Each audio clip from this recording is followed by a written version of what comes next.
Saglit lang, pwede ba kita ipag-pray muna? Panginoon, maraming salamat po sa mga oras na ito. Lord God, hindi po aksidente muli na siya po ay nandito, Panginoon. Bigla niya napanood ang video na to. Lord, I pray in the name of Jesus na anuman ang gumugulo sa taong ito, Panginoon, anumang ginagawa ng kaaway sa kanyang buhay, sa pamamagitan, Lord, ng mga problema, sa pamamagitan ng mga pagsubok, mga sitwasyon na matitindi sa kanyang buhay. Dalangin ko ngayon, Panginoon, bigyan mo siya, Panginoon o God, na lakas na nanggagaling sa iyo.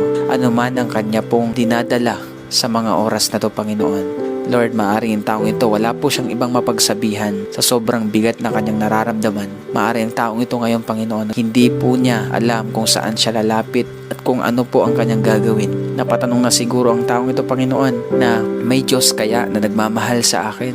May Diyos kaya na nakakaalam ng sitwasyon ko? Pero Lord, hayaan niyo po, Panginoon, patunayan mo po sa taong ito na ikaw ay nariyan palagi. Anuman paggugulo ng kaaway sa kanya, in the name of Jesus, I rebuke it. Lord, I release peace. I release joy. I release strength. I release life. I release restoration in the mighty name of Jesus. Salamat po, Panginoon.